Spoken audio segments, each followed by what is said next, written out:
ዛሬ ደግሞ ያሉኝን የትምህርት ማስረጃዎች በጠቅላላ እውቅና ለማሰጠት ወደዚህ እንሄዳለን። በጣም በሚገርማችሁ ሁኔታ ብዙ አሰራሮች ስለተቀየሩ ሁሉም ነገሮች በኦንላይን ነው። ኦንላይን አፕላይ አድርጋችሁ ስጨርሱ የሚደርሳችሁ ኖቲፊኬሽን ስላለ ከዛ በኋላ ወደ ቀጣይ ስቴፕ የምትሄዱት።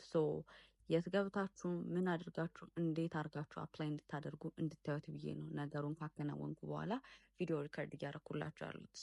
ይህ አፕላይ ለማድረግ የምትገቡበት ዌብሳይት እንደሆነ እያያችሁት ነው። ስለዚህ እኔ ኦልሬዲ አፕላይ አድርጌ ነበር፣ ግን ለእናንተ ብዬ ነው ድጋሚ ቪዲዮን ሪከርድ እያደረግኩኝ ያለሁት። ኒው የሚለው ውስጥ ከገባችሁ በኋላ ምን ምን አገልግሎት እንደሚሰጥ ስንት ብር እንደሆነ እዛው ላይ ዝርዝር መረጃ አለ። ስለዚህ እኔ የመጀመሪያ 12ኛ ክፍሌን አውተንቲኬት ማስደረግ ስለሆነ እሱን አሳይቼ ስለሆነ ዲግሪ የተማርኩት ትሩ ኮፒ የሚለውን አማራጭ ነው የምመርጠው ማለት ነው።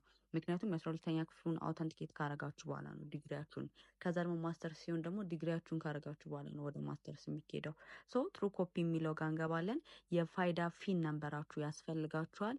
እያንዳንዱ የሚጠይቀውም በአግባቡ አንብባችሁ ሙሉ መሳሳት ስለሌለባችሁ ማለት ነው። ቀናችሁን በትክክል የምትፈልጉትን አገልግሎት በትክክል አንዳንዶቻችሁ መሄድ መምጣት ካልቻላችሁ ራሱ ካላችሁበት ቦታ አንጻር የፖስታ ቤት አገልግሎት ስላለ አዲስ አበባ መሆኑ ክልል ላይ አማራጮች አሉ። እዩዋቸው። እነሱን ክሊክ ማድረጋችሁን እርግጠኛ ሆኑ።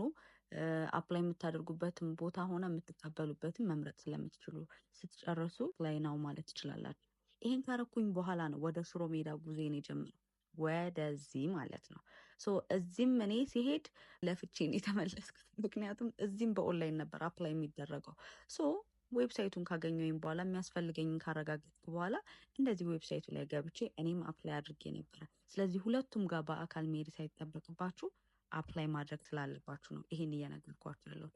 ከኔ እንድትማሩ እኔ የለፋሁትን ያህል እንዳትለፉ በመረጃ እጦት ማለት ነው። አፕላይ አድርጋችሁ ስትጨርሱ እንደዚህ አይነት ኢሜይል ይመጣል። ከዛ ከአንድ ወር በኋላ ነው እኔ ሄጂ እንድቀበል የተጠራሁት ወይም ነይ የተባልኩት ማለት ነው። እዛ ከሄድኩኝ በኋላ የትኛውን ኦፊስ ምን ላይ እንደምታገኙት ምን ምን ማሟላት እንዳለባችሁ ግቢ ውስጥ በቂ መረጃ አለ። ካልገባችሁም ሰው መጠየቅ ትችላላችሁ ማለት ነው።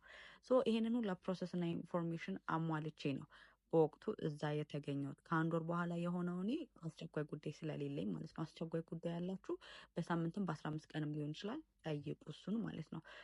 እንደዚህ በቀጠሮ ቀኔ ውስጥ ገባለሁኝ። ኢሜይሉ ላይ አለ ማጋ እንደምትስተናገዱ፣ እሱን ሰው ፈልጋችሁ ማግኘት ነው።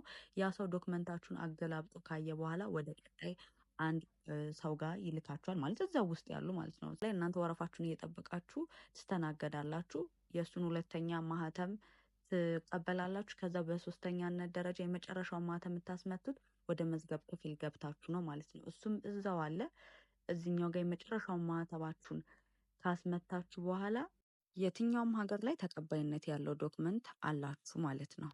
ግን ከዚህ ቀጥሎ አንድ ስቴፕ አለ። እሱም የውጭ ጉዳይ ሚኒስቴር መሄድ፣ ውጭ ሀገር ፕሮሰስ ያላችሁ ሰዎች ብቻ